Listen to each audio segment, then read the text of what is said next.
are live. What's up, my writing weirdos? How is everybody doing today? Good to see a whole bunch of people that are already here in the chat. So I want to let everyone know that we will be doing things just a modicum different today because my laptop crashed this morning. And so I am hosting entirely from my cell phone, which means I can't share a screen during our timers today. But what we're going to do is either my fantastic co-host Q or Stevie will pop up the time that we'll be ending the sprints on, and we will put that up on the screen so we could do that. And I will have an audio timer that will go off so that we at least can hear something to indicate the end of the sprints. So we're going to work with it as best as we can today. So I want to get out of the way real quick. Well, not real quick, but however long you want to do it. I want to introduce my fantastic co-host today. This is their first time on my streams. So I'm super excited to have the fantastic Qwerty and the fantastic Stevie Ray Causey. Did I pronounce that last name right? Yep. Okay, I just wanted to make sure I pronounced your last name right. All right. Thank you. So why don't we go ahead and take a minute and let you fantastic ladies introduce yourself, and we will start with Ms. Stevie Ray on the bottom. Hi, I'm Stevie Ray Causey. I write young adult fantasy about magic, misfits, and villains you can fall in love with. I am normally working on platform building on Friday, but today's kind of wonky, so I'm going to start out by reading and gel pen lettering because I rewarded myself with gel pens for meeting my word count last week. So, Yay! I love it. Right, that is the best kind of villains. Yep. And that is awesome. All right, Miss Q, how about you? Well, hello. I'm Qwerty. That's how you pronounce it for those of you confused. But you can call me Q for short. I am an urban fantasy writer. I have a series out called The Ashport Archives. You can check it out on Amazon.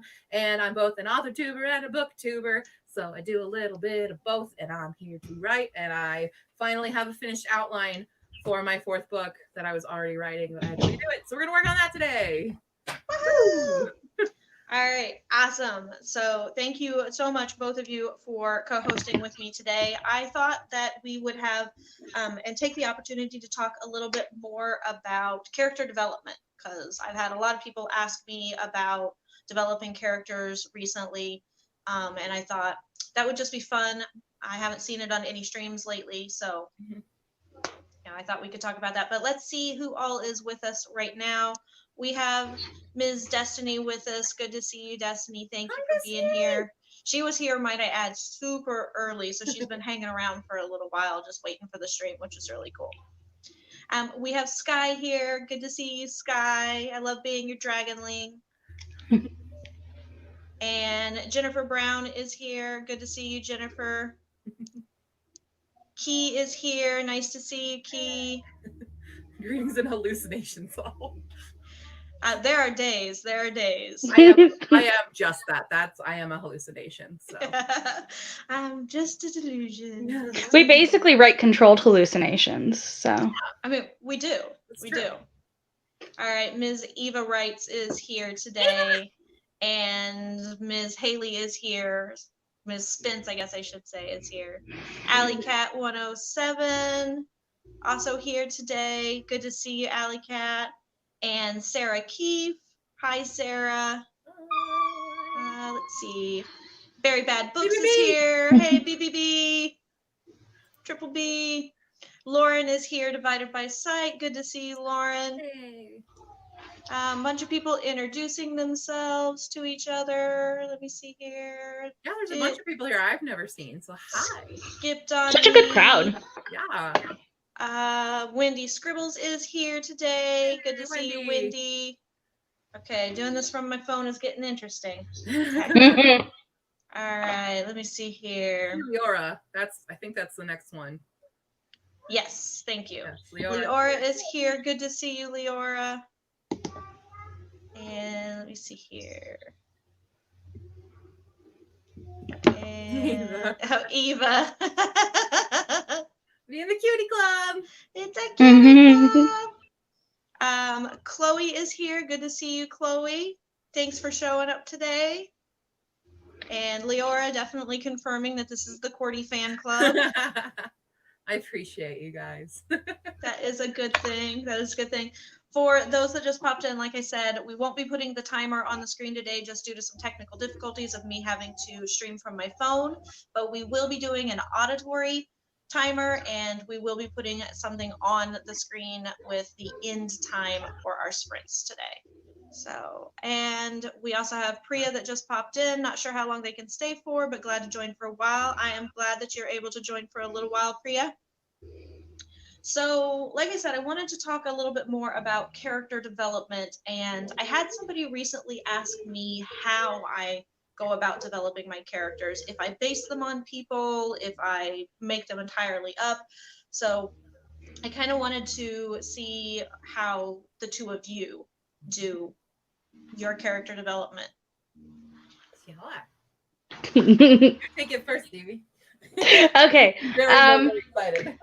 Well, I guess probably when I try to explain how I do character development, it kind of looks like watching someone play pinball. So let me see if I can focus it a little bit.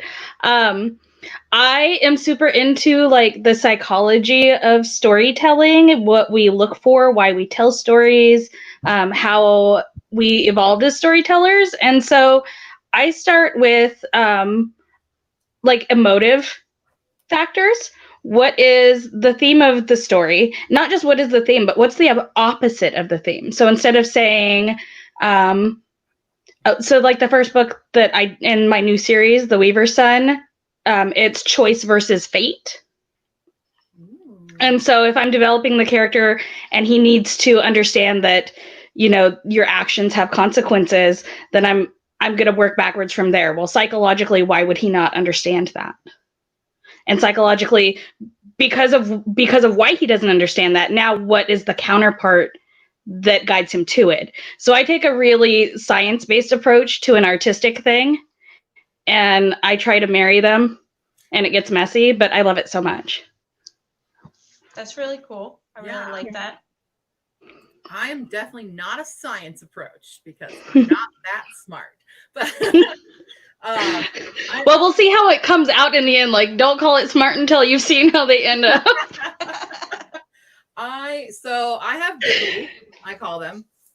This is one of my many Biblies, and when I'm making a story, all my stories are very character driven, so I'm much more into just character expansion and stuff and getting a lot of backstories. Normally, I don't know what it is, but sometimes the characters are they're already there. You know, they just kind of exist all of a sudden.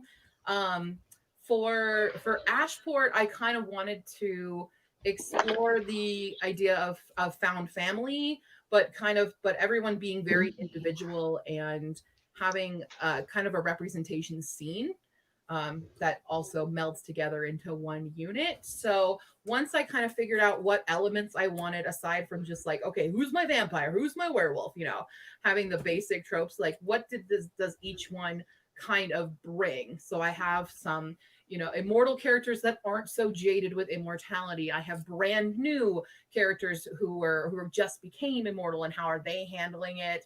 You have different, you know, half breeds of characters. You have all these different kind of personalities and life experiences, and figuring out how they all mesh together. But when I create them, they go into Bibli. And so you get like lots of character profiles, and face claims are on here. But go through that. And I do that with each of them. And then I have a bunch of, I guess you could call them D&D creation forms and stuff. They fall into that, where you can expand on things, even things that aren't necessary for the storyline. Like, you don't need to know what their favorite food is usually for a storyline, but it's good to know just because it makes them a little bit more fleshed out. So that's kind of my approach. They exist, and then they exist more. I like that approach. That binder is what I'm missing. That's the piece. My other one for my new book that I've been working on is 3 times the size of this one. Oh, teach me your ways. Also, just for this 4th book, there's 3 others for the first 3, but they're done, so I don't need them anymore. So Bibblies. Stevie will teach you her science, and then you can teach her your organization Bibblies. We will be Yeah. unstoppable. We will have the superior character. key. No one will beat us. You're right. I have all of the brains and none of the executive function. Perfect. I love it. I love it. So I kind of do a combination of both of your approaches, which is kind of fun. So of course Neat. I have my character profile sheet, like my D&D style sheet that gives me like my basic stuff, like what are their nervous tics, and what are like their realistic traits and motives and stuff like that. So I have those, but I do go a little bit more into the psychology of them. I use color psychology for them. So Ooh. I will determine what their favorite color is, and then I'll go from why is that their favorite color, Ooh. and why that's their favorite color, and how it drives them and motivates them behind color psychology. So I use a little different of a psychological approach to it, but That's so cool because that's what I do for plotting and world building, but I never thought of putting it on a character.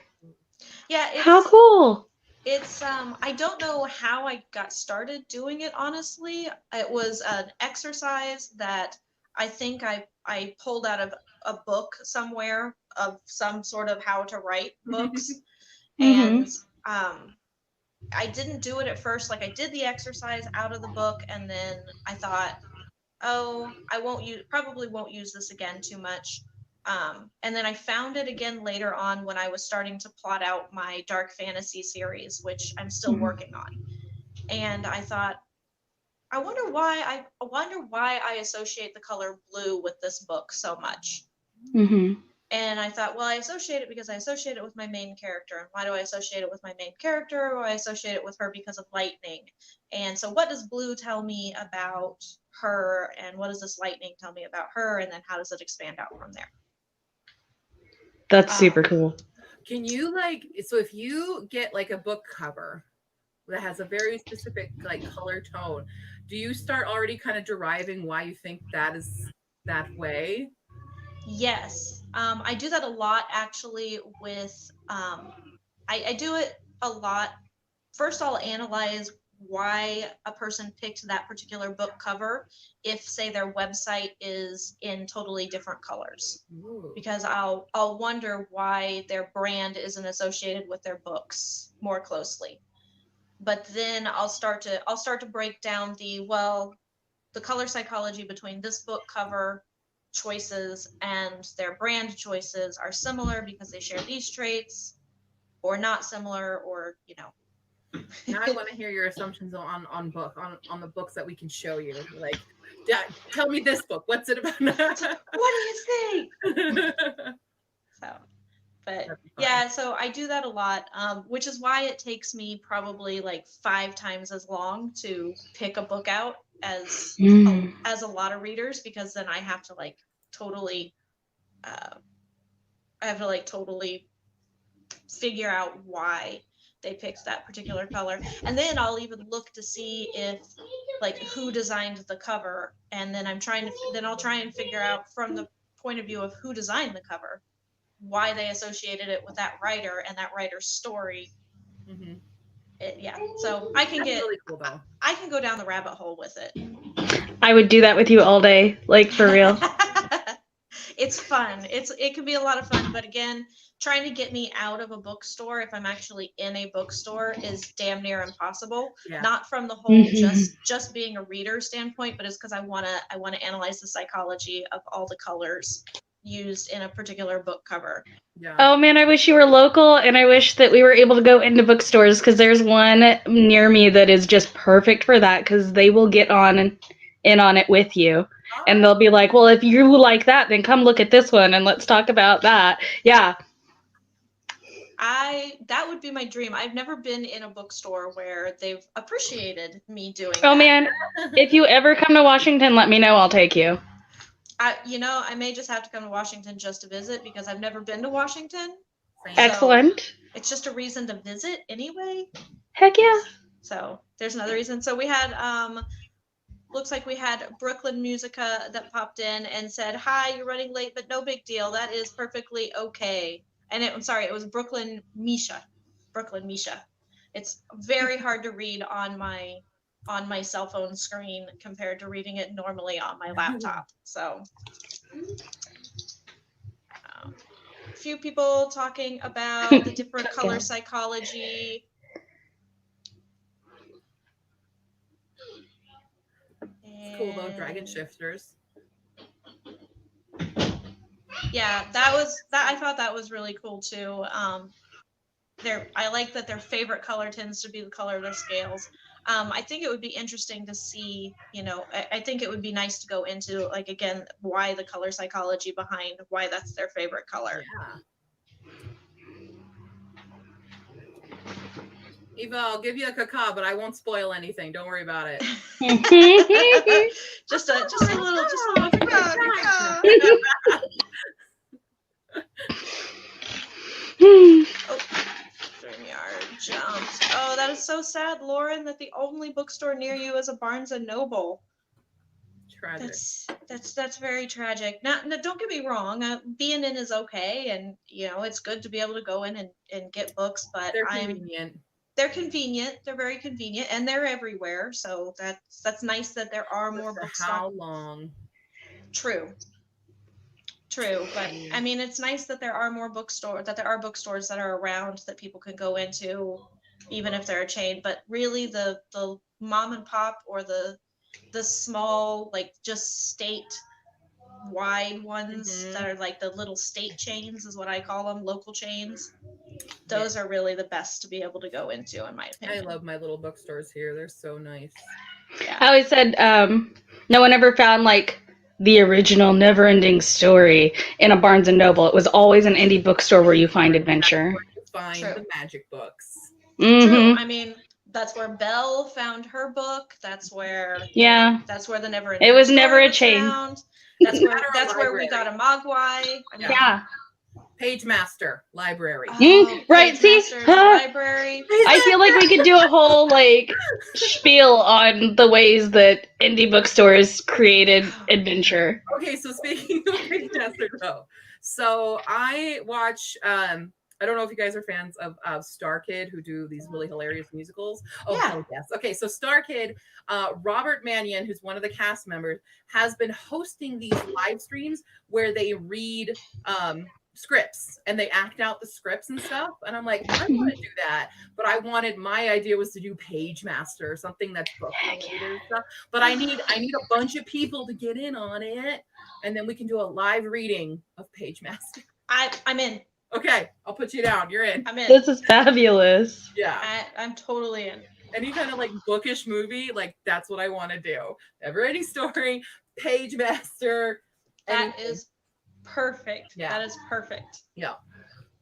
Yeah. So let me see here. Eva was saying that Amazon used to only sell books. She wants to know if anybody else is that old and remembers that. Yes, Eva, I remember that. When was that?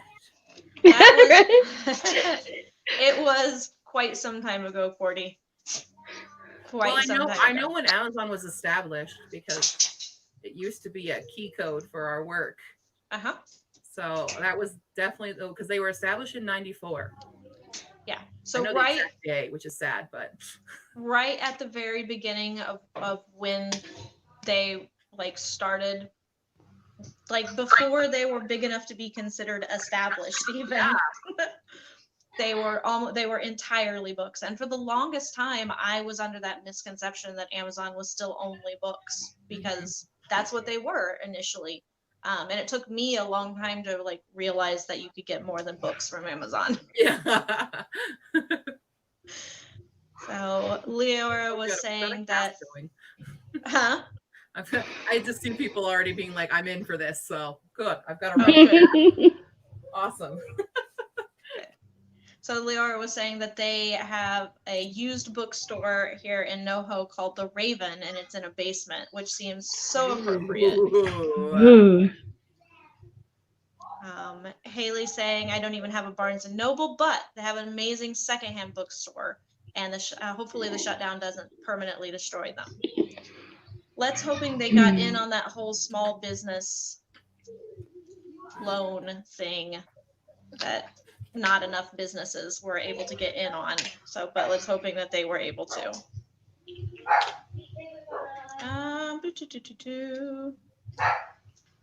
Wendy misses Hastings. Who remembers Hastings?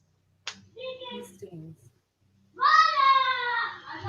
Oh, this is a good idea. Nicole saying that should be down for a Grimm Brothers. Ooh, yeah, we could. That's a good idea. I'm putting these ideas down. Just everybody who said they're in, I've literally written your name down. Awesome. So that it actually happens. So FYI, I'm very serious about it.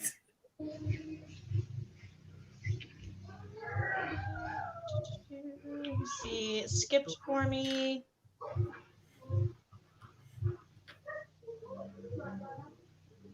Hi, Alec. Good to see you. Thanks for popping in. I saw you. I just texted you back, Alec. Awesome. Awesome. Alec was also is also missing Borders. Borders. Anybody who remembers Media Play? I don't remember Media Play. Oh, Media Play. Oh, Media Play. That was, I mean, it was kind of like an off-brand Best Buy. Oh, had okay. all the anime you could ever want. It's where I got most of my anime nerch when I was a real tiny little weeb. So, good times there. Very cool. Borders. I have a lot of fond Harry Potter memories for Borders. Releases. I have a lot of really fond memories of Barnes and Noble, actually. Yeah. Because the nearest town to mine, the nearest bookstore in the nearest town to mine was a Barnes and Noble, and we literally, my mom would just drop me off there when she would run to like the mall and get whatever it was that she was planning on getting at the mall. And so I would spend kind of like an afternoon in Barnes and Noble, and the staff was pretty cool because they like just totally didn't pay attention to this freaky girl that was wandering around their store only buying one book, because that's pretty much all I had money for.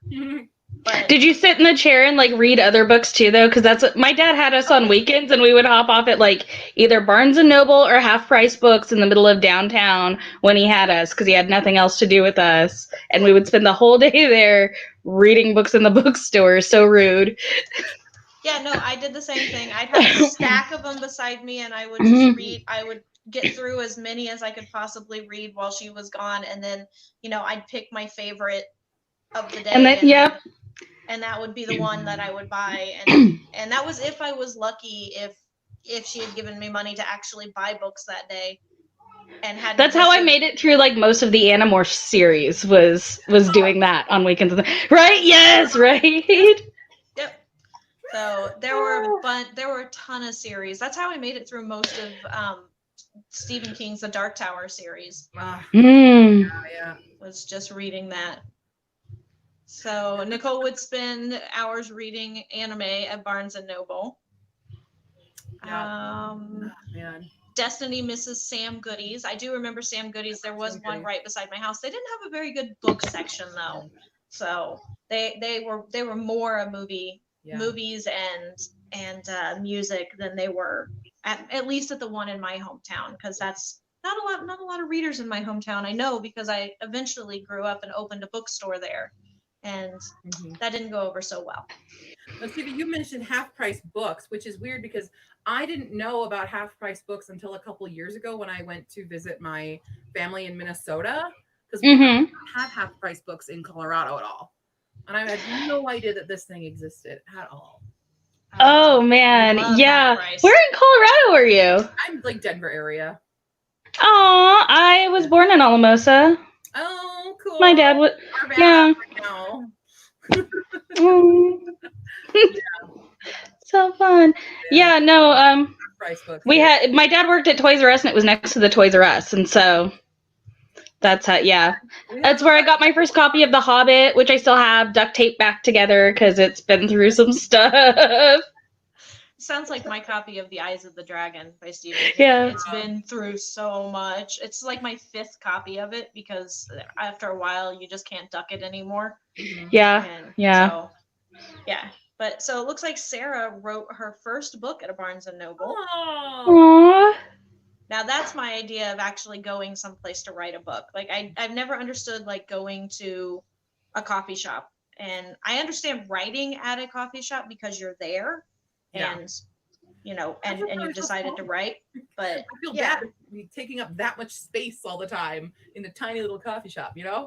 I know. Like Like Barnes my and Noble note works better. with my notebook laid out and my binder if I have a binder for that particular book that I'm working on, and my laptop, and then me just being all sprawled out because I need to be all sprawled out because Yep. I'm that way.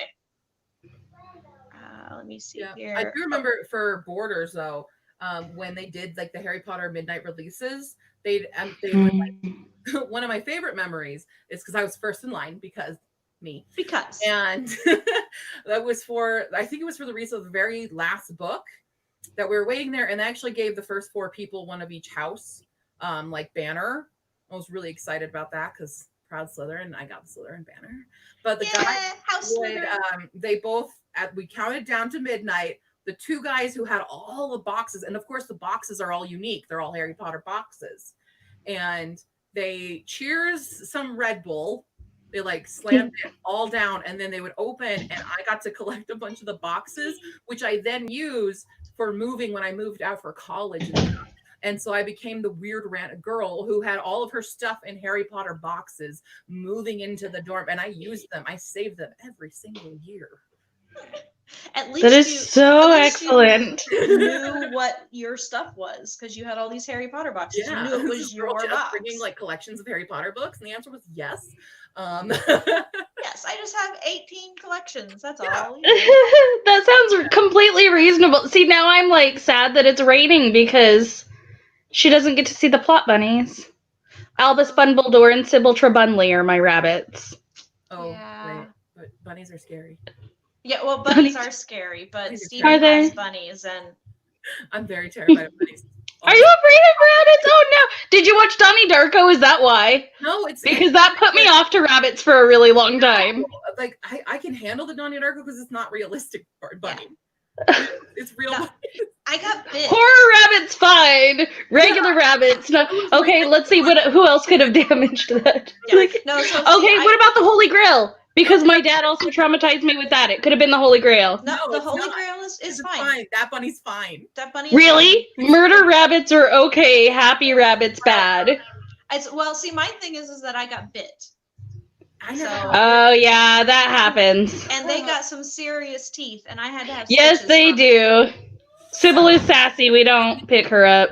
When I was a kid, I don't remember why the trauma happened, but it definitely happened, and I can't deal with brittle bunnies. But I remember we were at like a petting zoo kind of thing with my sisters and I when we were kids, and there are simultaneous photos of us. And there's the photo of us with the hair that they had, and I'm like bawling, crying, terrified. My sister. Okay, hares are terrifying. They look like strung out prophets. Like long-haired thing, but there's funny there. And then there's another photo with me in a boa constrictor, and I'm loving it. And then my sisters are crying. my kid was like that with alligators versus horses when we went to visit my dad in Colorado. Wanted nothing to do with the horse. Wanted to hold the alligator that they were like, careful, it bites. Yeah. We Some of actually us are got just to drawn to babysit a weird human things. for a while because my Yeah. neighbor had some weird exotic pets. That was That's my Some of neighbor us with are the weird just- buses. Some of us are just drawn to weird things. I It's just wanted to weird. put this up on screen real quick because I wanted to do a quick congratulations. It looks like Alex's third book. yes, it is. Yay! Yes, so congratulations, Alec. I've already read it. Woo! Really? Yes, I have. Cheater. I was a beta for it. Oh, excellent. Yeah. It's very fun. It's very good because it has ace rep. So What's it? Oh my goodness, what's it called? This I one's need a title. Hopeless Scars, I believe. Okay, cool. Wait, is it hopeful or hopeless? Shoot, now I'm questioning myself.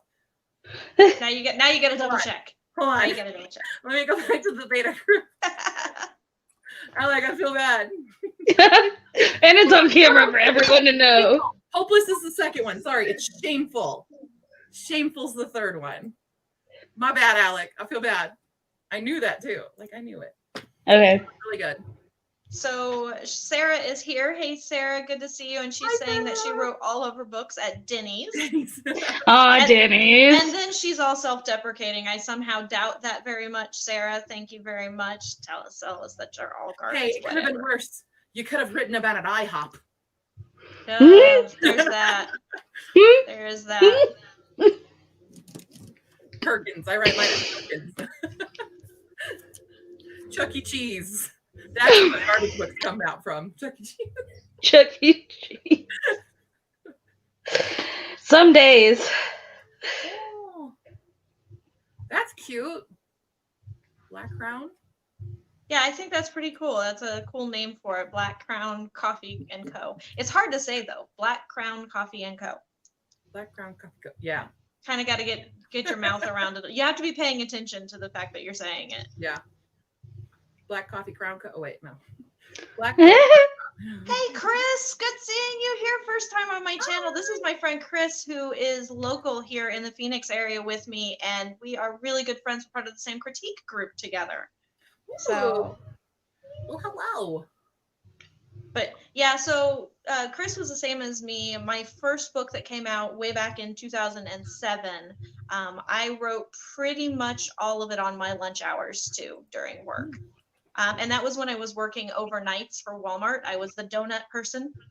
So I fried the donuts overnight. So basically at about 4 o'clock in the morning was when my book was getting written most of the time. So now I tend to be a 4 a.m. type of writer on a fairly regular basis, or I would write, for a little bit before work. So I'm kind of a really late at night writer or a really, really early in the morning kind of writer, depending on. I wrote mine all over the place. When did I start?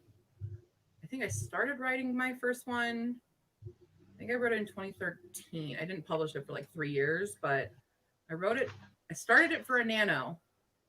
I think I finished it when I was in Japan when I didn't have class, my off periods. I would write at my desk when I lived there, Yeah. How fun. My first book was a 2013 Nano too, and I didn't publish it until 2016. Hey, that's the same. Sometimes no, that we are first book takes a little bit of time. Right now.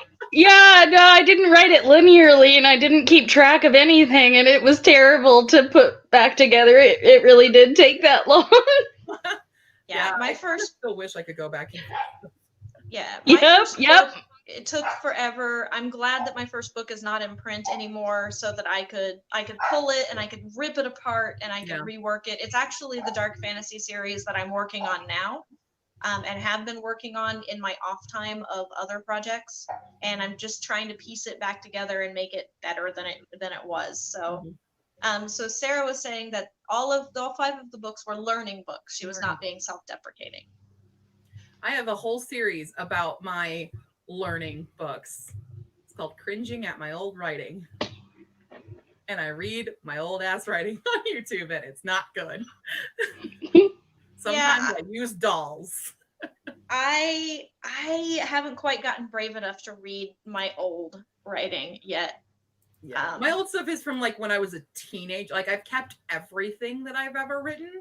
Ditto. And I'll read the really old bad stuff that really shows you the type of teenager I was. Oh, it hurts. It's so painful. I can't. My husband can't even look at ours. Like, so fun. I love making. Well, see, I am all about that self-deprecation humor. That's just who I am. But that's kind of why, because I know if I'm cringing at myself and admitting to myself that this is absolute garbage, then you can feel free to laugh with me, not at me, because I'm not taking offense, because I know it's terrible, and it's very funny how terrible it is and how much I rip off from anime and from Harry Potter and from all the movies from childhood. Like I still have a very, very, very loose Harry Potter rip off on Wattpad to this day. Oh, I need to see it. No. We're so looking for it's that. also unfinished. Okay. It has 4 books that are finished there, and I didn't write the 5th one. I left it. I started writing the 5th one, and then I stopped. Okay, listen, I'm one of those people. I've never done a fanfic, but I have all these ideas of like, wouldn't it be weird and messed up if? Yeah. And I had one about Harry Potter last week because my kids are all very into it. So we're like all day long. Anything that happens at school, it's like, it's just like when the Dursleys, blah, blah. It's ridiculous all day. So my idea was, what if Dumbledore was doing an experiment to try to prove that if you put a child in a situation where they're expected to be a certain way, Mm-hmm. who has been traumatized, that they will feed off of the information you're giving them, and that Tom Riddle in Slytherin and Harry Potter in Gryffindor were just case studies for his thesis. Oh. Oh. Yeah. I clearly am just now logging back into Wattpad. I haven't logged in for a long time.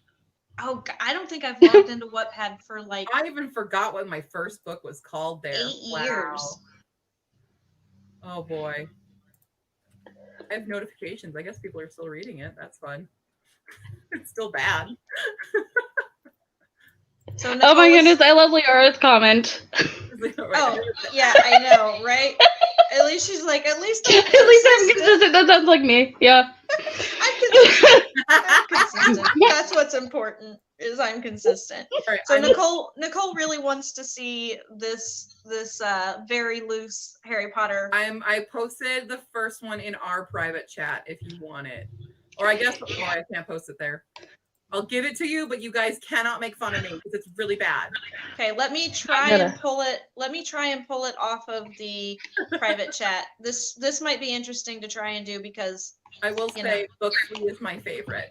So because a reason I say it's very loose is because the first one is where it's the most Harry Potter. We have magic school, we have orphaned child, but it's a girl, and we have evil villain who is very Voldemort, and then she gets the ragtag little group of people that she has for her, and one of them, well, I would spoil it then, but one of them is like the very projection of who I wanted to be, and that she's like amazing at everything, and she's cute. Well, she's not cute, but like she's like the dark girl that boys are into, but she's like yes, and she's mysterious. I know exactly what you're talking about. Name, absolute genius name. I feel attacked by this relatable content. Yeah, it's so bad. Shadow and Mystery is her full name.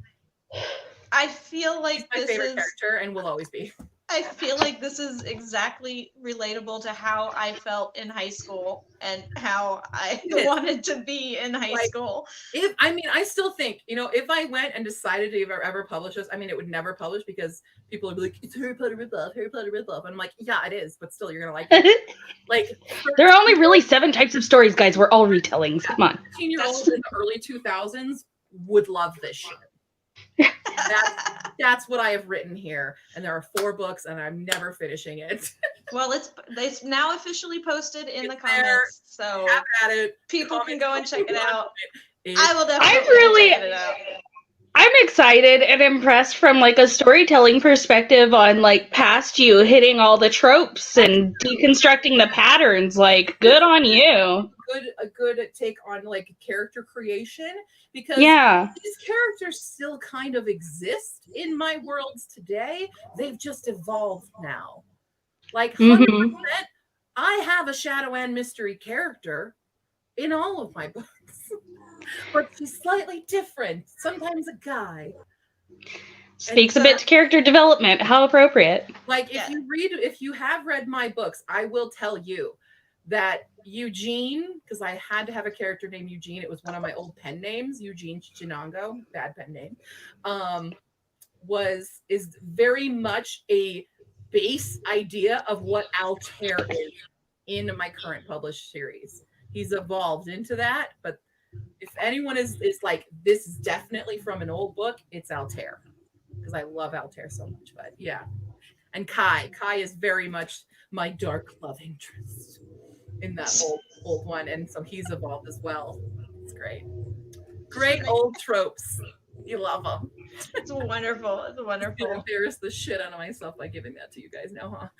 So there was a bunch of people like commenting on what they wanted out of high school, which Key just wanted to be invisible because it hurt less, which is sad. Chris says the same thing. I'm so sad. But the benefits of invisibility, you gotta think about that. That is true. Yeah. Alec apparently wanted a hug, but was afraid that resting bitch face prevented it. Alec, we meet, I give you a hug. I'll give you 2 hugs. And One special.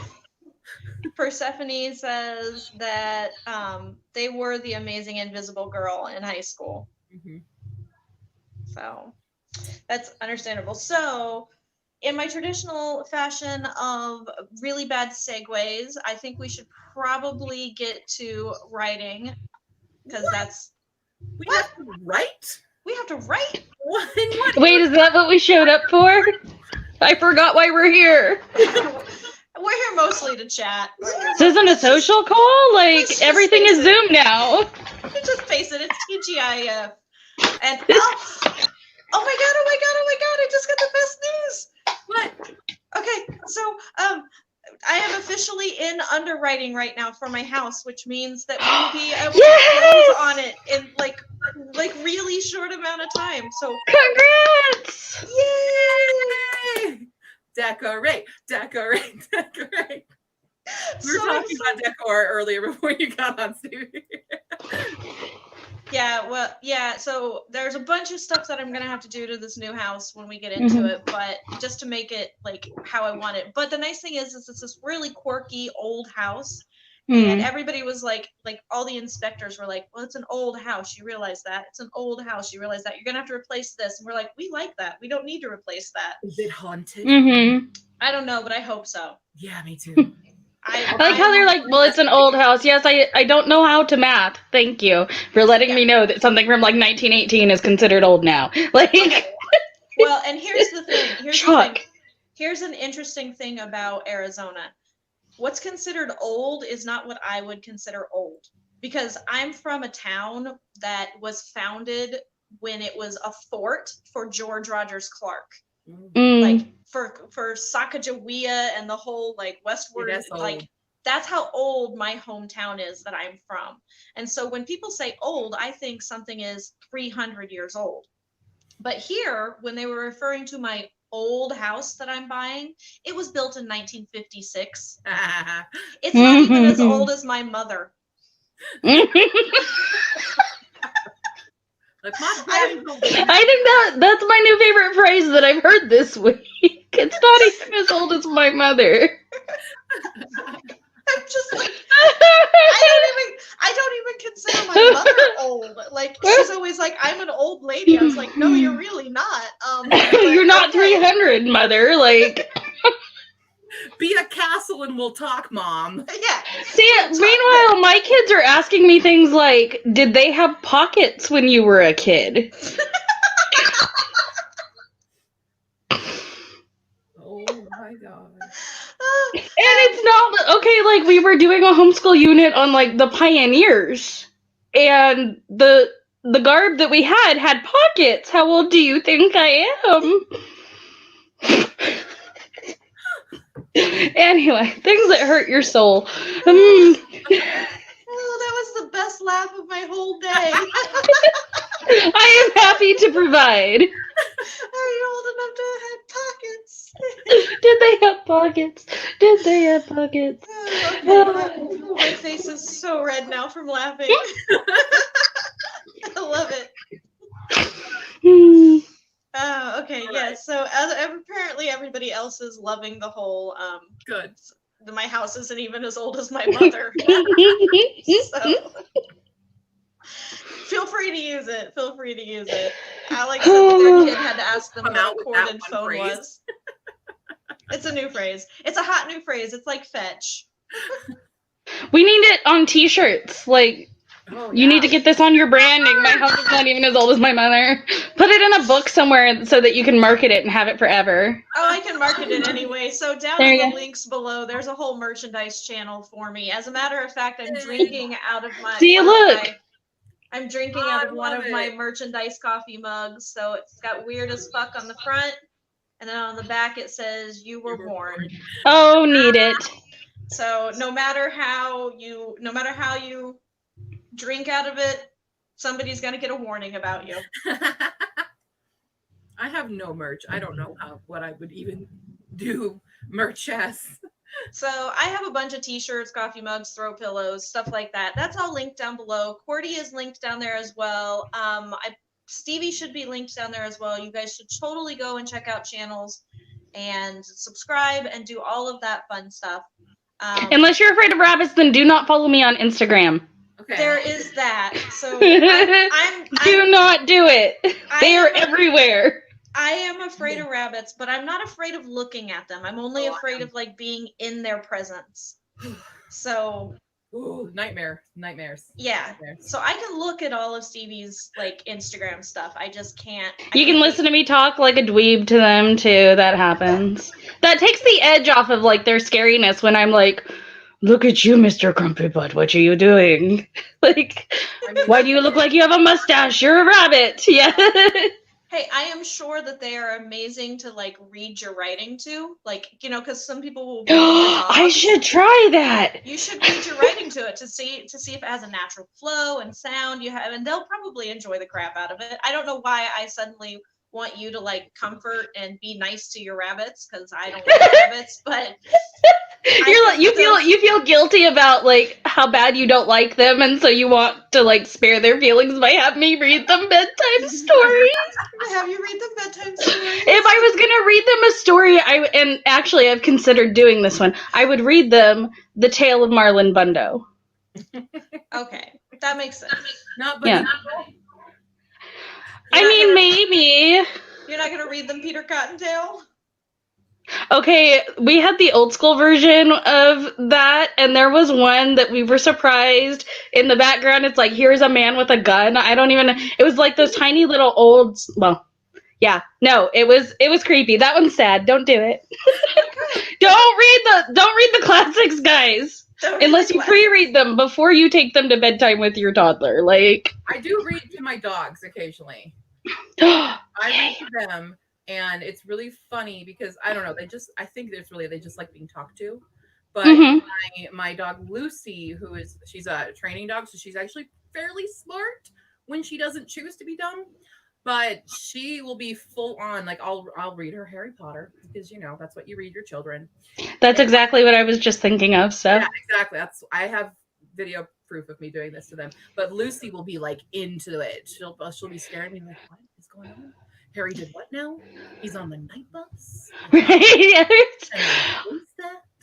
And one of my dogs has commands on cue to Harry Potter spells, so now I want to read it and see what he does while I'm doing that. That'll be I'm glad I didn't teach mine. I would end up if I read to my dog, I would end up with an 80-pound German Shepherd in my lap. Well, because every time I talk no to her, downside to that. I don't see the problem. Yeah, what is your? But she's so antsy and like she'd never sit still. She would just be like she'd be love. And she'd be beating me up. And it's hard. Sometimes love hurts. There we go. There we go. So Alec over here says that we successfully distracted them from this writer stuff. Damn it, Alec. Damn it. Point it out. We can't be embarrassed about what we write if we just don't write it. Never mind the teacher, we had a homework or a pop quiz. That's true. That is so true. Okay, no, we really should do some of this right. For what, an hour? Yeah, right. Almost. Meanwhile, I'm like, oh my goodness, I bet my coffee is like burnt at the bottom that I started right before the stream. Yeah, I just realized how long we have been like talking instead of like actually writing. So we should probably do that at some point. Okay, can I say one silly thing that distracted me earlier? What? So I'm on the Facebook dating app. There's a yeah. I didn't know there was one. Oh shoot, it's going away. No, I do not want to text him. Trust me. I'm trying to just at least cover his. I mean, it only has his first name. This is the profile picture this guy has that he just liked me, and I'm losing my mind. Hey. Hey. He has a lot of eye makeup going on in the other photos of him. That's a lot of piercings, though. There are his Excellent. piercings. That's And not I'm a like, bad thing. no. Like I get nose, I get ears. I even can understand the lip, but the cheek ones, they're like dimple piercings. Doesn't Yeah. how? Some people just really want dimples. I guess. And he has the ones that do this one too. And Oh yeah, the ridge. but why would you have your first picture that the person you're trying to court will be you flipping the camera off? See, I was into it. I'm not gonna lie. Stevie's like, I'm You hooked. were into it. I'm getting like a punk Tim Minchin vibe, and I'm here for it. Like, Okay, the Tim Minchin vibe, yes, I get it. But also, what?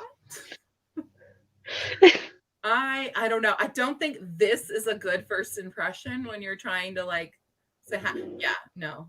I don't have to like entertain like the actual interpersonal anything because I feel bad. I just yeah. wanted to do that because it popped up and I was like distracted because like what? Because you're trying to figure it out. I'm not having good luck with this. You don't want to go down that rabbit hole of like, hey, can you? We were on a YouTube live and we showed your photo. We're also curious. We're also curious why you chose this. We have questions. We have questions. Yeah, like here are the things we like, and then here are the things we're confused about. It's only about 30 some odd people. We're talking about character development. We were thinking of adding this to one of our stories. Like character. Yes, you seem like quite the character. Could you please explain this? Yes. These are questions to ask. These are definitely well, we know what the unique features are. And Spikes. But psychologically, what's happening? I kind of want to know what the impact of the character's past is, though. Yeah. Well, and he's got the whole the dark color theory going on, so yes, very much the dark color theory. Although he could just very much be an auto eyeshadow going on. It was very nice. Like this guy can do makeup. He did a good job. Yeah, it was great work. I enjoyed his nails. Like I didn't even notice that he was flipping. I was like, yes, I am here for the polish. What is the name of that color? Really interested in that color right now. So yeah, Key is telling us going for, but Key is telling us not to worry that they were writing anyway. So okay. we get a reprieve. Apparently, we've been really entertaining, but you can still write to us. Okay, I'm glad we provide entertainment. Yeah, it's always good. It's always good. So let's actually go ahead and try and do a 15-minute sprint, which should bring us out at 1:40 my time. Sorry. So whatever time that would be, what time is that in Eastern? That's what, 4:40? Yes. Yeah, 4:40. Yeah. Guys, we're writers, not mathematicians, okay? Yeah, I can barely pay attention to time zones most of the time. In the chat on the YouTube for it, so you can put it up. Thank you, thank you. I'll calculate it because we just lost another minute. Ending at the. All right. At the 41, basically, is what we got. At the 41. Boom. There you go. I mean, all right. Load for a second. So there we go. There so we will do that, and then all I gotta do is, and I've got my little vocal timer already started. Not vocal timer, already started. I'll be your vocal timer. La la la la. Well, okay, so I see when the. No, you have to sing the final countdown. All right, so we will go ahead and start our first 15-minute sprint. So everybody sprint! Woo! Oh, you mean, okay. Yeah, there's that. There's that one. So because I have audio going on for the timer, I am going to leave myself unmuted, which I'm not key clacking, so it should be okay. Feel free, though, Q and Stevie, if you want to mute yourselves, then yeah. I'm going to go get my coffee. I'll be right back. Cool.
Okay. That is the end of our 15-minute sprint. Oh, and if you needed a little more than just the beep of my timer, Stevie's kiddo provided it. Is she being skinned? I'm surprised that's the first time we've heard him today. That was absolutely epic. I'm pretty sure he's being skinned Excellent. in the background. So. That was great. That's how I end sprints too. That's usually it. That's usually He's how totally I start terrorizing them. the older two and telling them to go to their room. That's what's happening. Like he's the boss. He's going to be 4 on Thursday. And they're not listening, huh? Oh boy. No, when do they ever? I love it. I love it. Well, I'm getting yelled at too, but I'm getting yelled at in a much nicer way. Now I feel left out. No one's yelling at me. I'm getting yelled at. Hi, kitty kitty. Oh, you're so cute. Hello, kitty. This is Spot. Hi, Spot. You're so cute. I love you. I would die for you. I would kill for you. Who do we need to murder today, Spot? You just tell me. I'll take care of it for you. Yeah, this is my son of Sam. This is instead of a guy with a dog, it's a girl with a cat. Yes. Sorry, he tried to sneak it. We have a Jack and Jill bathroom, and he tried to sneak in the side door screaming, like, let me in. And I'm like, you can't because you won't put clothes on, so. Oh, so yeah. Oh my gosh, kitty. Yeah, kitty. So definitely can't come in if he won't put clothes on. Right. Well, potty training. He's in underwear all day. Yeah. If that. And pandemic. I mean, I don't want to put pants on either. The only reason I'm wearing pants is because I was at work. Right. And I didn't have enough time in the changeover to get into comfy clothes. I make no comment as to whether or not I'm wearing pants. You're wearing a kitten that matches your sweater though, and that's glorious. I know, like I love the camouflage. Like that same hair, same cat, same sweater. It's fate. We're all sorts of camouflaged here. See any of us? So how do you guys do? So mine was painful because I'm writing by hand, which is totally not what I do ever, usually. So I did count though, and I got a whole whopping 37 words.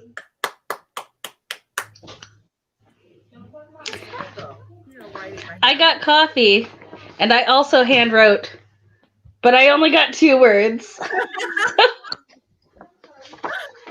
okay. That's okay. They're pretty though. I did not handwrite. I do have my keyboard, so I wrote 490. There we go. But I had to go back and remember because I literally haven't touched the story in a while because I've been working on reworking the outline.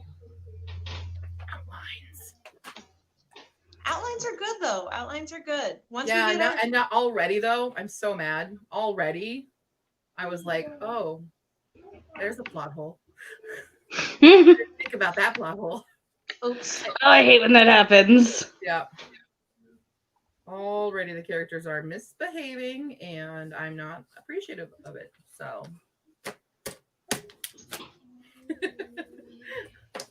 when you develop them so well, they start developing themselves. That's literally the reason I actually this is a rewrite for me because I started writing this last July Camp Nano. Mm-hmm. For Ashport, I intended to actually have this series already done by now, but I wrote 50,000 words for it, and I hated it. No, I don't like this. I didn't like the POVs I chose because it didn't work, and so then I was like, whatever, leave it alone. And then I wrote my new book during actual NaNoWriMo. But once I finished the first draft, I forced myself to go back to the finale of Ashport. And now I'm rewriting again. I did it for this last Nano where I wrote 30,000 words. So I'm around that point. but it's such a struggle. Like finishing the series is such a struggle for me because it's been so long, and like my writing style is once again, it's evolved. Mm-hmm. The way that I write the Ashworth books is very different than how, just formatting wise too, because I write them with 3 POVs in one chapter, so I have 6 POVs in total. So I have 3 for odds and 3 for evens, and it's very different. And I wrote it like a TV episode where you have the Mm-hmm. connecting scenes between the POVs, but Mm-hmm. it's a struggle now that because I don't do that with the other book, and I'm very One of like, those times where you're like, what have I done to myself? yeah, it's Yeah. becoming an issue. And I'm also like, it's a finale, so I don't want to screw up a finale. Gotta have good end games, and you gotta have good, wrapping up all the plots. And I'm like, God, Yeah, like so many plot I lines. feel like the last one in a series is the most pressure. I feel it, and it's not like it's super popular or anything, but I still feel it.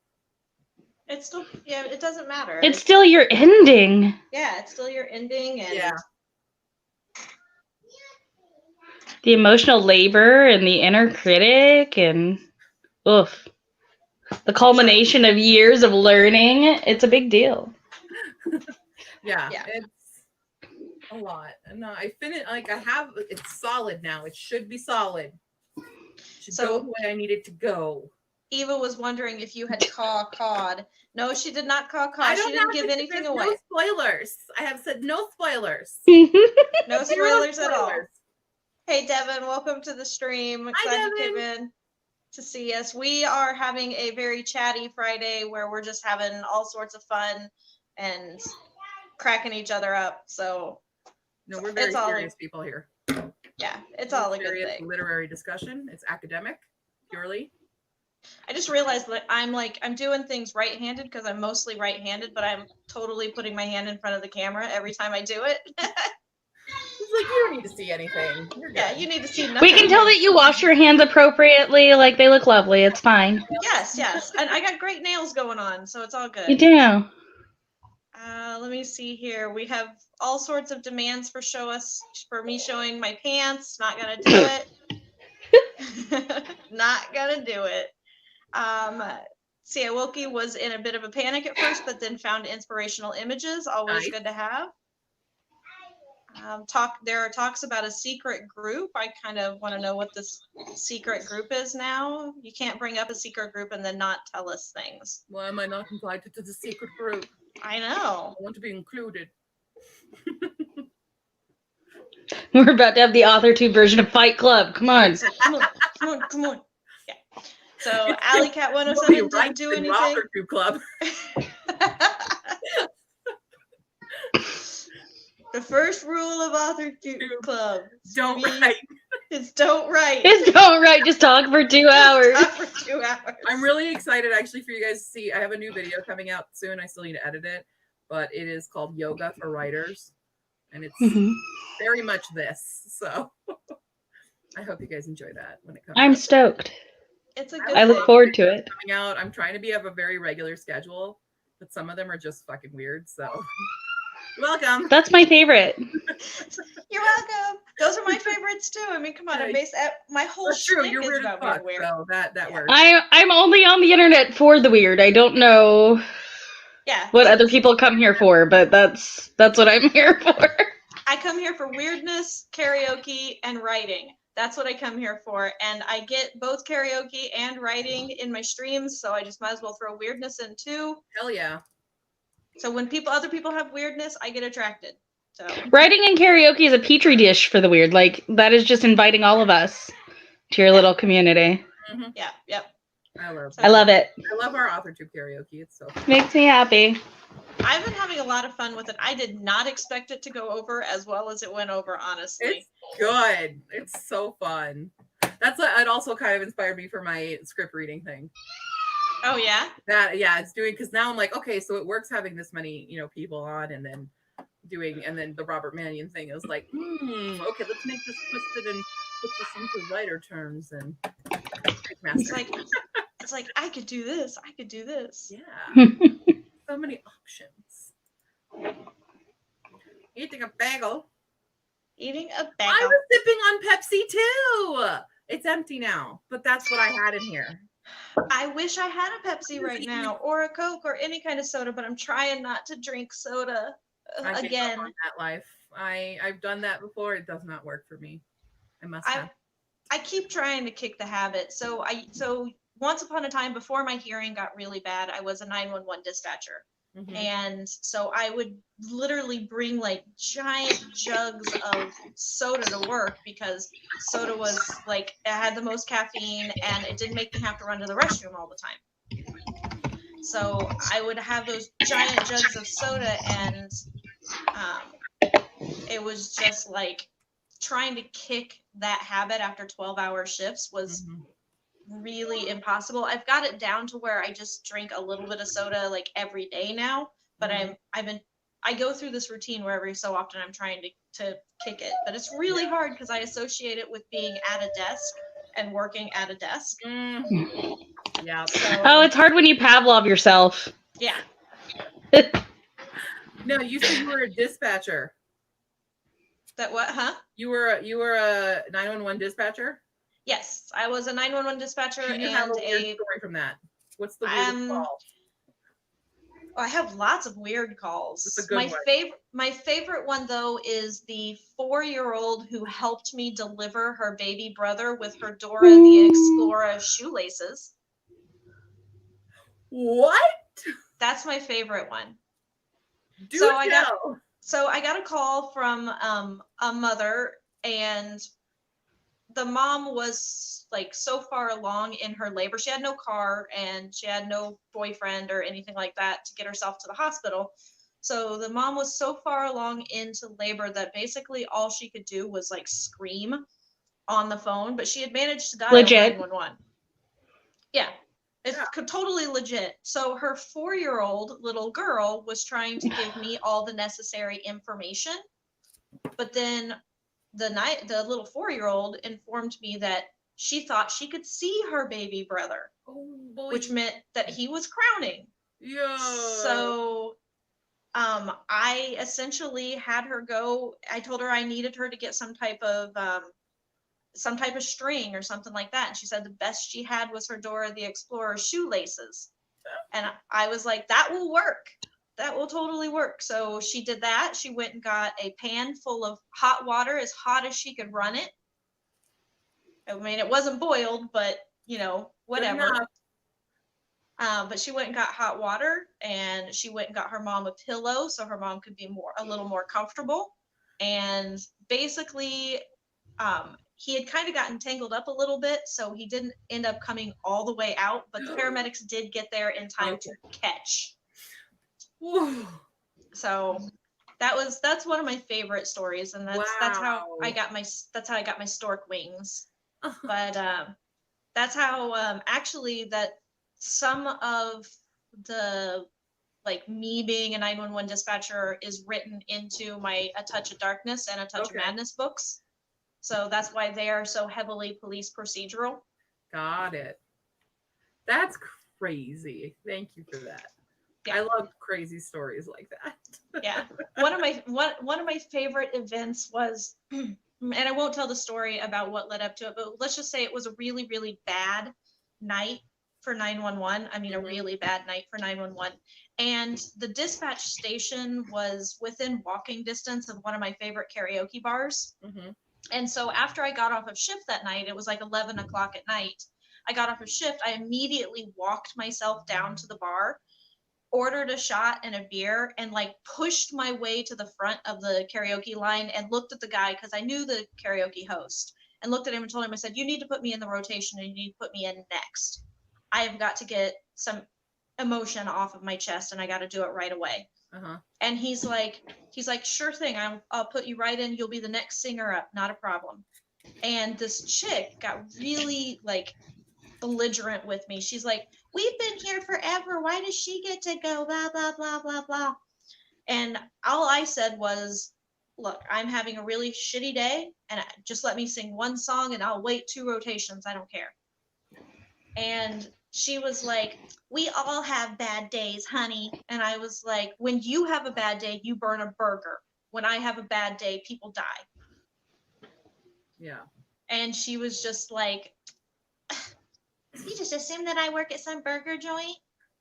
And I was like, yes, I just assumed you work at some burger joint. Oh.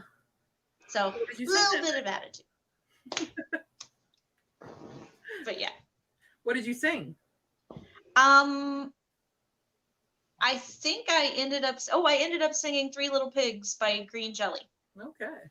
I wanted to do something that was screaming. Okay. Growling, screaming.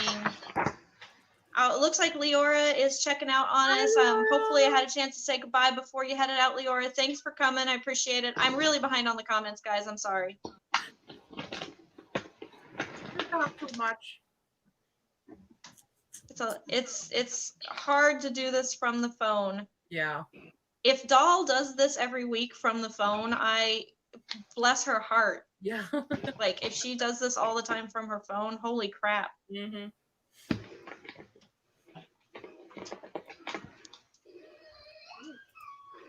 Oh crap, I can't read it. I need to do some plotting work at the moment sometime today. We're going to their in-laws house this weekend. Not sure when I'd get a chance otherwise, is what Heather was saying. Well, so hopefully you get some plotting done. And Persephone was just happy that I was telling stories. Lovely. Yeah, there were lots of like really crazy incidents, but most of them are like, you know, it's 911, so it's kind of the shitty side of life. So they're not really fun stories that I like to relay. The best stories were like when the canine officers would bring in their canine partners and let us have puppy cuddles. Aww. And you know, stuff like that. Or Isabel. when the fire department, when they were bored for the day, they'd grill out and they'd bring us like burgers and brats and stuff. And Aww. so those are the good stories. Yeah. Those are like the fun stories from from 911. Mm. That's But, cool though. Yeah, pretty much. So I know we were supposed to be talking about character development today. Yeah. Which we've done a little bit about. So other than like with developing your characters, you know, the question that we always get asked is, do you write about people that you know? Do you put them in your stories? So I'm kind of curious if you guys put them in your stories, because I totally do. Well, half and half. But because I get scared of people like knowing that it's them. I granted for Ashport, like there are a couple people in the main cast that are, one of them is based off of my best friend growing up. One of them is based on another friend who was close at the time of writing it and has now shut me out of their life, so it's kind of awkward. So, and her boyfriend. But weird times there. But otherwise, I try not to, just because I have seen repercussions happen for other people. But I think our interactions with people anyway is going to influence our writing no matter what we do, because we're creating stories, but in order to create, you have to intake something. And I think no matter what you do, your family, your friends, even people you meet on the streets, gonna affect that. Yeah. That's my piece. That's a good segue to what I was going to say, which is yes, vaguely, in the way that people that I know end up in my stories are usually in interactions that mimic something that was profoundly impactful to me in my life. Mm-hmm. Okay. I guess my most recent example, in my last book, there's a scene where the main character, who is the mother of Rumpelstiltskin, is contemplating the damage she may have done to her son without intending. And that came from a conversation that I had with a mom friend of mine, where we were just kind of spitballing about different things we're going through. I live in a neurodivergent household. I am proudly neurodivergent. And then just like, I did not realize that her mom guilt was bubbling up as a result of the conversation. And she expressed that worry. And I went, whoa, like, that's my worst fear as a parent. And so, yeah, it shows up in the moments I've shared with people more than the things that I observe about them, I guess. Okay. Yeah.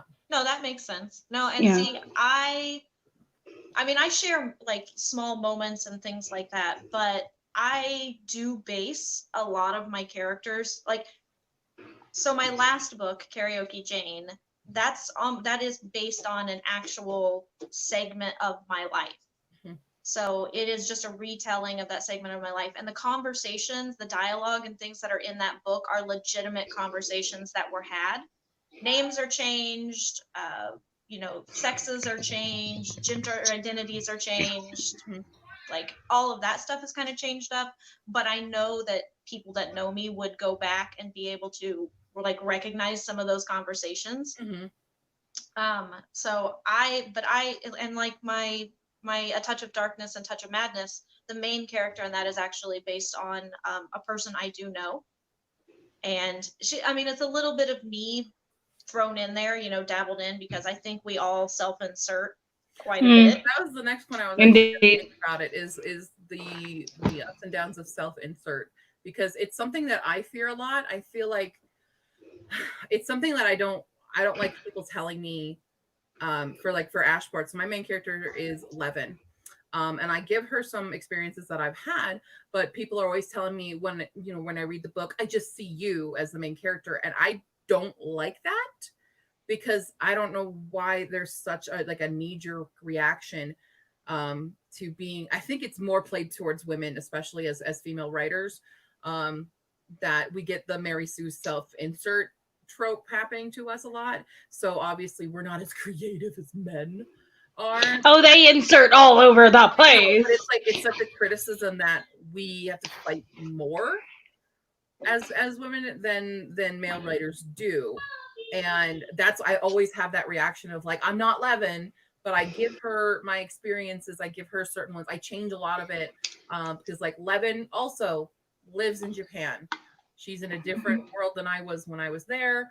She comes back because of tragedy. I also came back because of tragedy. She's sarcastic. She says things she shouldn't say a lot. And Well, I think I see. I love.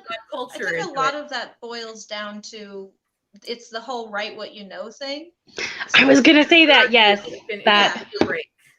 It's you can only write from the perspectives that you have. You can try to write from other perspectives. You can try to broaden your writing horizons, but I think by default we all fall back to what we know. Obviously, you know about Japan and living in Japan, Yeah. so you're going to use that. My books, A Touch of Darkness and A Touch of Madness, are set in Illinois, because I lived in Central Illinois for a long time, so they're set there. My latest book that I'm working on right now is set in Arizona. It's set in Phoenix, because I know Phoenix.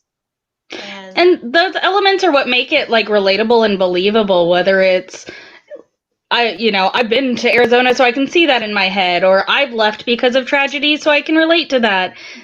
It really ties into the psychology of why we like stories. It's insertion isn't bad, it's therapeutic. It makes good, like, appropriate, well considered, conscious insertion that gets combed through in edits is not a problem. Yeah.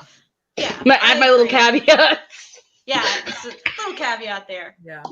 Yeah. But It feels yeah. so weird when people do that, because like, I don't know, it almost feels, it's not normally meant as an insult, but it makes me feel like, oh, I'm not creative enough to make a character that doesn't immediately remind everyone of me. Well, and it was so interesting the way that you said it too, because I've had the similar thing expressed, but the way they said it was different. And I think if they had said, all I think of is you, I would feel the same way as you do. Yeah. But the way that my friend said it is, well, especially the difference between my first book, which I plotted when I was like 14, don't even. And like I fixed it, but you can definitely tell the voice is different. So she would say is, I can hear your voice in this one. And that's when you know you're on the right track. Yeah. Yeah. Oh, what a fun evaluation of like voice versus insertion. That's where I'm going to go in our next sprint now. Yeah. So I think a lot of it is that it's, as Chris was saying here, that it's cathartic for writers to it's to be able to put part of ourselves in it. I think we really do well when we take aspects of ourselves and we're able to change the rest of it, but keep some of those aspects. Like I was saying about my paranormal mystery series, it's based on a friend of mine, but there's an aspect of me. There are two aspects of me that she definitely does not have. She's neither a geek nor does she have ADD. And my character in the book is a geek and has ADD. But other than that, it's almost entirely her. And she knew when I was writing the series that I was basing it off of her, using her as a character model.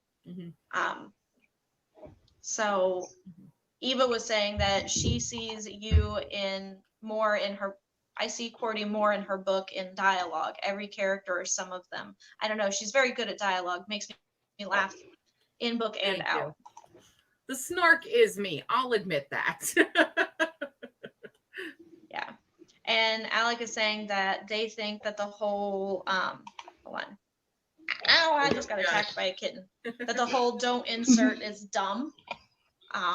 Which I happen to agree that I think it is. I think that there has to be I think that there has to be a little bit of the writer in each character, but also in order to ensure that we have diverse characters, that we have to pull from traits from people that we know.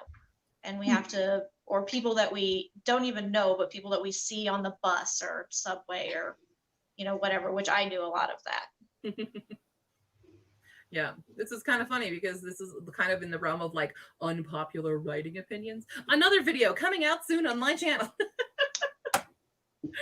Sorry, I mass filmed a bunch and they're all just kind of coming up in this. So hey, it works. So I've been having to do a bunch of batch recording too, because I mean we're closing on the house. So yeah, I'm good. Yeah, I barely have space right now to record. And so I'm like, okay, I better use what space I have for the time being to be able to record what I can record and at least get a couple of weeks worth of content, especially since I come out with 2 videos a week.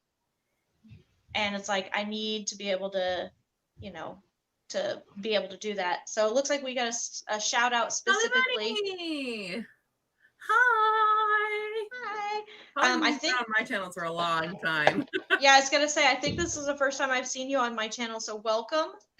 Thanks for coming out.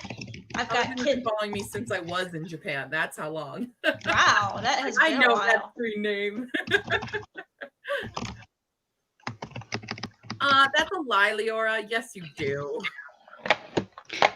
You wrote them, so you did ultimately. Yeah, you came up with them. Totally vouch that you write them because I see you write them and then I read them and I love them.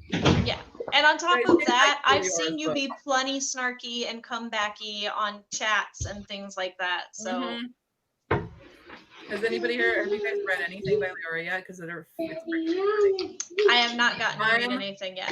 Oh, hype for Leora series. It's so good. I've only read half of it because that's all that she sent me, but like it's so good and everyone's gonna love it. Awesome. So Alec was saying that definitely all snark comes from them. I believe that 100%, Alec. Shady flows out. It just happens. It just happens.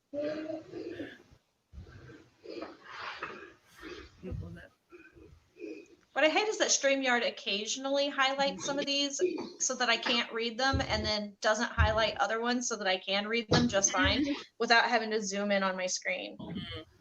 So Chloe says, I always think of advice like that as a rule to teach early writers so they have to learn to write a wide range of characters. Yeah, I get that. I mean, if you're basing on yourself entirely, then that's a problem.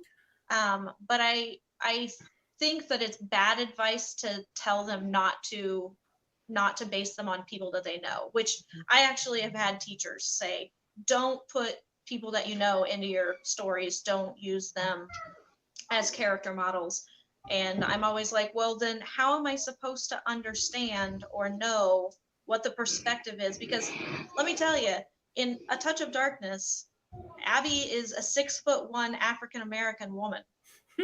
I am not a 6'1" African-American woman. What? I know. What do you mean? It's white the whole time? It's mind blowing. I know this whole time you've thought, but so I needed to be able to base things off of her. I needed to ask her what it was like being tall. I was like, I'm kind of an average height, woman. What's it like to actually be tall? And she's like, it's a pain in the ass and you can't find pants that fit. I was like, oh, so it's kind of like being a short woman or a curvy woman. Got it. And, stuff like that. I was like, it's pretty much like being a woman. None of us can find pants that fit. I think that's a great example of how, like, academia takes the humanity out of humanities sometimes. Yeah. Don't do this thing that you need to do in the actual world. Yeah.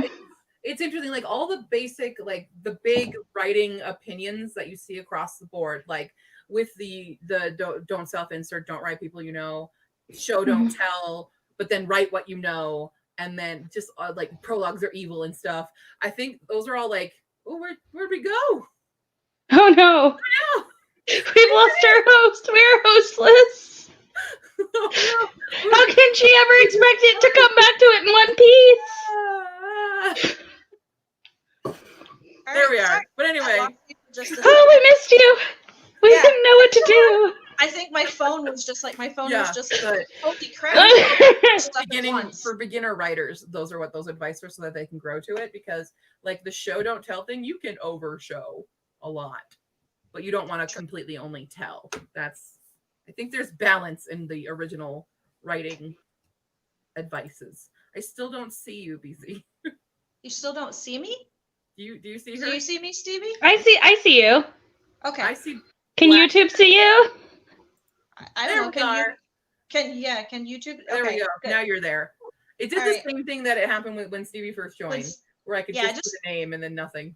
Just a little bit of a delay, but that's Got okay. Alex says I was gone for 84 years. Damn, I'm older than my house now. Okay.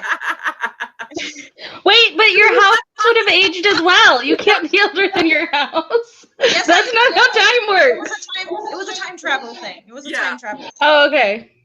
I have mastered the space-time continuum. Spoilers. Spoilers. Anyway, but yes. So yeah, I think you're right. I think it's all about balance of not being able to like rely too heavily on one type of delivery in stories. So and sometimes you find the balance by doing it wrong. Especially if you're my son. Like he fixes it in the edits. He's my one out of the three that fixes it in the edits instead of thinking first. Like true. And Chris was saying a lot of times when those rules are presented, they don't include the second half of the instruction. Learn the rules so you know how to break it properly. Right. Yeah. I am very much about that Picasso saying. Rules are made. Know the rules like a pro. Just break it right. So you can break them like an artist. Yep. I like that. Yeah, it's one of my favorite quotes in the world. Thank you, Alec. I appreciate that I've aged gracefully. I am aging gracefully, as a matter of fact, and I would like to thank my grandma for those genetics, because I'm pretty sure it's from a specific grandma that I'm aging so gracefully. So. Oh, you should post Leora. Like Leora was saying some stuff about her website, so because you guys should read her writing. She has some flash fiction on her website. Mm-hmm. So it should be leorasophie.com, I believe. Awesome. It should be. Let me see. Did she pop that up? It's up there. It's a little. Oh, I got it. Yeah, there we go. Yeah. Ooh. It was where StreamYard jumped on me and then I froze. Yeah. So.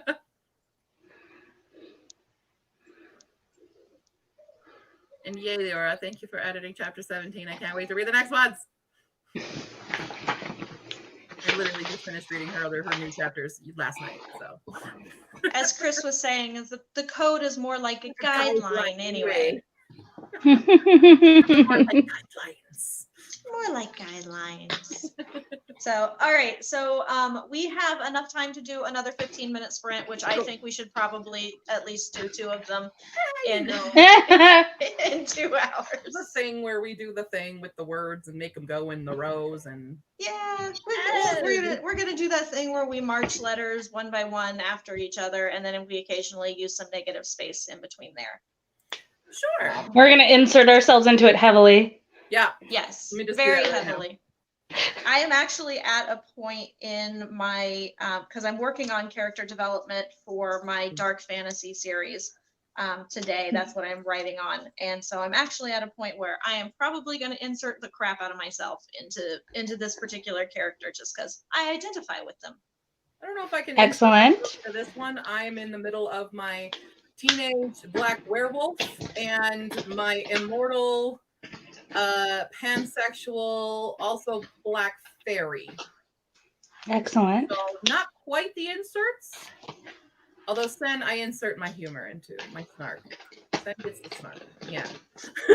You can insert yourself into anything if you try hard enough. Yeah, just try hard enough. I'm betting there's going to be some humor and some snark coming out of one of those 2 characters. That will be a QWERTY insertion. So, all right. So we will go ahead and then put 15 minutes on. Oh yeah, let me get back on the thing. Yeah, I appreciate that. So Alec was saying, I'm going to have to make up for this time. I barely did anything. Don't worry, we've all barely done anything, Alec. So, I finished my beautiful hand lettering. This is what I've accomplished today. The there end. we go. It is lovely. Loving it. So there is a reason that I put that this is a write-in and an author chat. Yeah, There's exactly. a reason I put that on all of my titles is because it's Friday. It's the end of the week for most people. It's the end of the week for me. I'm a chatty ass person to begin with. So tends to be lots of chatting. I'm going to put us at the 35, I think. 35 sounds good. It'll take a moment to do it. Boom. Boom. Boom. Shakalaka. Kazam. What? All right. So then we are in Thanks, 3, Alec. 2.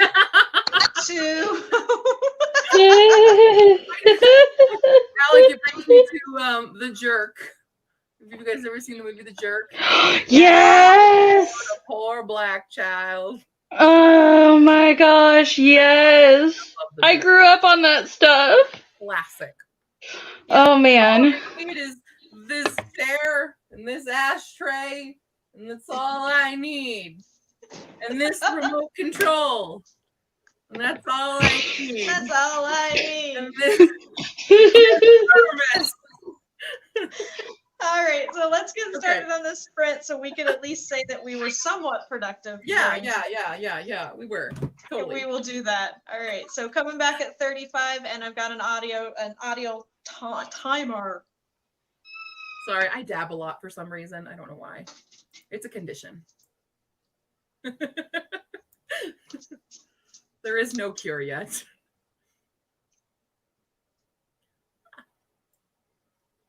All right.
All right, beep, beep, beep, beep, beep, beep, beep, beep, beep, beep, beep, beep.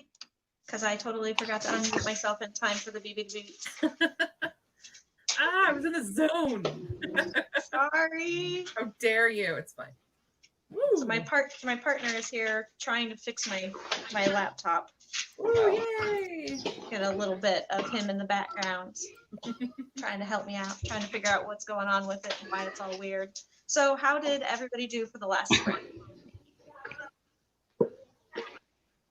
I keep pointing wrong. Oh, hi, it's me. Oh, look at I read, which I don't do as much as I should or wish I could, so that was lovely. That's pretty good. Oh. I read The Last Unicorn. Oh. Oh man, yep, here we go. It's the new Rebellion. This one. Yes. Okay, look, I also have it.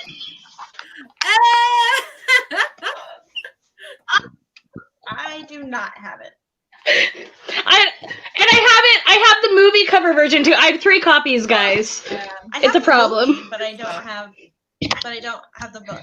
I have the movie and also the soundtrack and also some fan art and also like I have a problem. It's the last unicorn. Right? Yes, please. Like beautiful phrasing and like I have trouble picturing things in my head. I have aphantasia. And so beautiful phrasing gets me in my heart so hard and that book is so good for the pretty words. So good. Yep. So good. I wrote 574 words. Wow. Thank you. Yeah, that is really good. It looks like we had a lot, but you said you were in the zone, so that's good. So we had a lot of conversation. Apparently a really good recipe over here with, let me see here. For a wine slushy that Key is giving us. So I feel it's very important to pop up this in the chat. This is cool. Yeah, you can make it in a non-alcoholic way. I'm sure it's pretty much Kool-Aid at that point, so it's all good. You know, grape juice, Kool-Aid. Does sound pretty good. With a blunt object, that sounds cathartic. Very. We were talking about how writing and self-insertion into characters is cathartic. So yeah, there you go. Perfect. Yeah. Put your character in a Ziploc bag and bash them with something hard. Oh man, that was almost coffee all over my laptop. Y'all almost got just like a spurt of it live. That would have been like perfect. Good. There's my immortality. Is me spitting coffee on the spit take, a little bit of coffee up the nose. Yeah, why not? Forever and ever. Hey, Broken Pages, glad that you could join. We are kind of winding down because we're at the 2-hour mark, but glad that you could join during the last sprint. Mm-hmm. We've done lots of laughing and chatting today, which has been very good. Palavuni looks like finished Animal House on audiobook, or Animal Farm, on Animal House. Very different. Very, very different. This is the Animal House. This is the Animal House. That's what I've got. Oh, yeah? This is my favorite of the Lunars so far. And then I'm reading, my physical book is Kingdom of the Blazing Phoenix by Julie C. Dow right now. Okay. All my books this month are retellings. That's what I'm reading. Yeah. So my Kindle book that I'm reading right now is I am still finishing up Carol Brown's A Queen of Sword and Silence. And I just got in the mail Savvy Lyser's One Final Vinyl. So I was going to start the ebook the other night. I can't talk all of a sudden, like words. We've been good. Having a day. Yeah. So, but I wanted to wait until I got the physical copy of the book too. Plus I was finishing up Caro's book. So Eva was asking if anyone had a WordPress blog that she could go and take a look at. I actually do have a WordPress blog. Eva, my whole website, bcbrownbooks.com, is hosted on WordPress. So you'd be able to go check that out. I don't know if anybody else does. I don't have a WordPress. Maybe I did a long time ago, but I don't use it. This is me checking to see if mine is still up because I did a very long time ago. And when I say very long time ago, like when my first book was out, millennia. Oh, it's so long. So forever ago. You could still go, yeah, you could go see like my original cover and what I thought was a blog if you wanted to.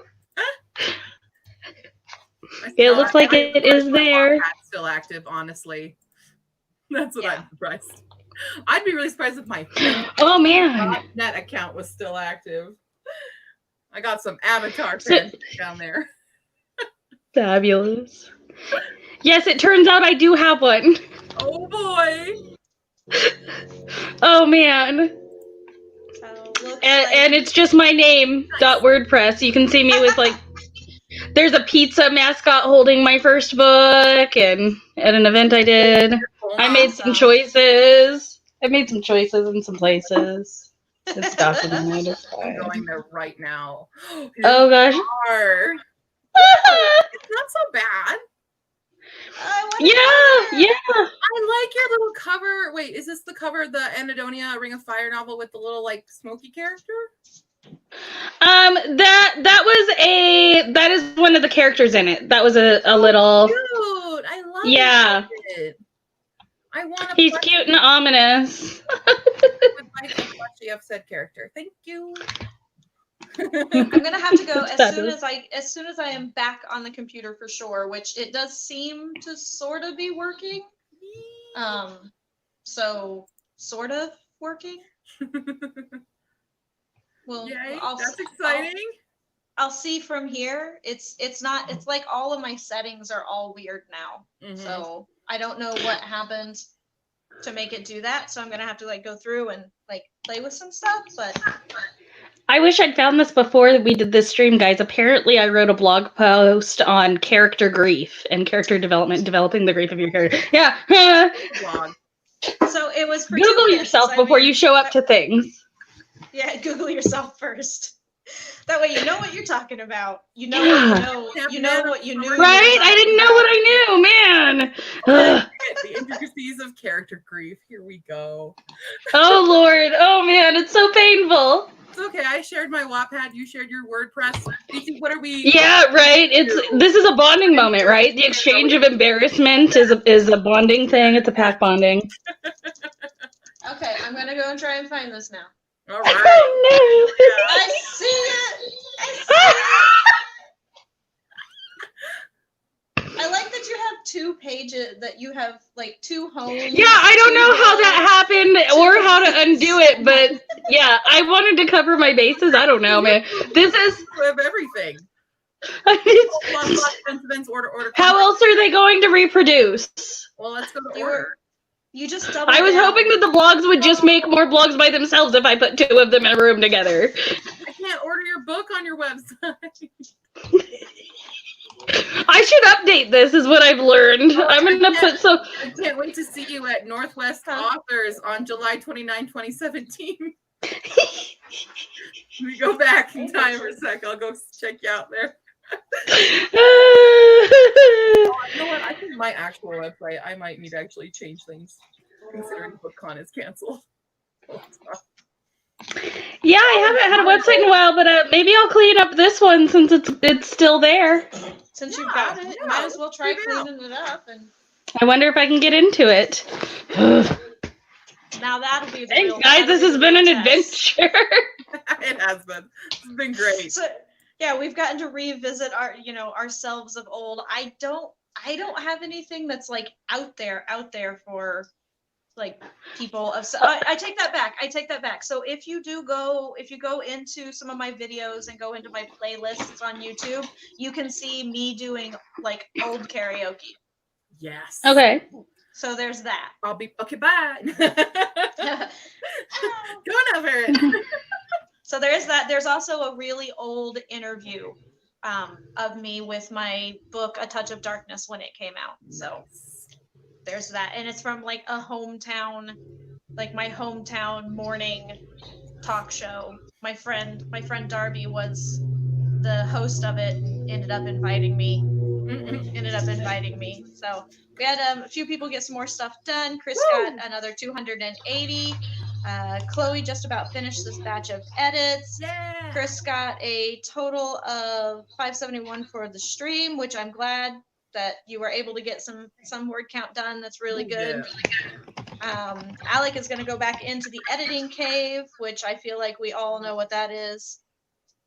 Key said that the book that they wrote during chemo is starting to come together. I'm really, really glad to hear that something came out of that dark time, and something productive kind of came out of that dark time on top of you living through chemo and all of that. That's also really, really awesome. So Allie read a bit over the novel before the timer ended. Nice. And Persephone visited Facebook for the first time in about a month or so. Woo. It's always scary to go back to Facebook. And Alec wrote a male contemporary romance. Yup. I'm not done with it yet, Alec. I promise I'll finish it soon. Yep. As a matter of fact, I'm waiting for my alphas to finish their reading. Alpha. If you ever need an alpha or beta, I'm here for you. Because I just like And then just about everybody kind of thanking us for the stream. So we probably should go ahead and get it wrapped up. I know we've done a lot of chatting today, but personally, I've had a blast and I laughed a lot. So absolutely. That's, to me, that's a winning stream. And I managed to write just a little bit, even though I was writing by hand, and it was really painful because this last time I really only got like 13 words done before my partner got home, and I asked him to mess with my computer. And now maybe, yay! But maybe that means I got 50 whole words done for today. Woo! On the sprint. But by handwriting, I'm not going to complain because they're 50 words and they're legible. Hey, and they're 50 words you didn't have before the stream. Exactly. And now that my computer is back up, I can turn that 50 into 500. You have a jumping point. Yay. I do. I have a good jumping off point, which is good. This is the first time I've written all May, honestly. Wow, okay. All of May. That's because I was restructuring the outline, but yeah. Well, which was important. So all of that gave you a jumping off point. So now that you'll be able to write some more. So get this stupid series done. I'm just kidding. Just get done. Get finished. We all feel that way towards the end. I was really upset. Like I wrote the outline, I had it done already. Like, doesn't it just like into existence at that point? I thought that's how writing works, but that's how writing maybe works. You need to put them all in a room together and let them try it themselves. Yeah. Let them fight club. Yes. You should let them author tube fight club. Let's do it. It's the next stream. That's the next stream. That is the next stream. Okay, so for everybody's re-edification, why don't we go ahead and do our outros? I realize I never did an intro, but hey, people are here on my stream, they know who I am. So you should, hopefully. All right, so we started with Stevie last time. Let's start with Cordy this time. Well, as some of you may already know, I am Cordy, also known as Q. I am the author of an urban fantasy series called The Ashport Archives. You can check it out on my website, ashportarchives.com. It's also on Amazon, and I'm a booktuber, author-tuber, weird-tuber. You can check out my channel and see all the fun videos. I make videos every Monday and Thursday when I'm on time. Thanks. All right, I love it. Stevie, go. I'm Stevie Ray Causey. I write young adult fantasy about magic misfits and villains you can fall in love with. You can join me on Instagram for mostly pictures of the plot bunnies, Albus and Sybil, and then, my dogs and the chaos we get into. Or you can join my newsletter, too, and get book stuff with it. I have a podcast releasing next month. Secret podcast coming. We hope edits are going disastrously, but it's a process. And I have a cover release for book 2 in my Rumpelstiltskin series releasing next month. So come find me. I'd love to say hi. Super excited. Okay, and I want to thank both of you for being my co-hosts today. I really, really had a blast. What I love about my stream is that we do manage to get a little bit of writing done. We do manage to talk a little bit about writing stuff, but mostly we have a lot of laughs. So that's what I Emphasis like on most. the little bit of the writing and Emphasis on the little bit of the writing. Hey, I always tell people you're just going to get a little bit of writing done, and it's all good. Just a little as a treat, like. Yeah. So for those who don't happen to know me, although that's kind of weird because you're on my channel, I am BC Brown of the channel BC Brown Books, where I write about, where I do videos about writing and publishing and marketing your books better. I also happen to do this every week, live stream, where we do writing sprints and mostly chat and talk about all sorts of incredibly weird things. But that's all good because I like weird things. So you can find me in my videos on Mondays and Wednesdays. You can find me here on Fridays. I occasionally co-host with other people during other writing sprints. I have a whole bunch of those linked down below. And you should, yes, definitely go and subscribe to everybody that I have down there and to my two lovely co-hosts for today.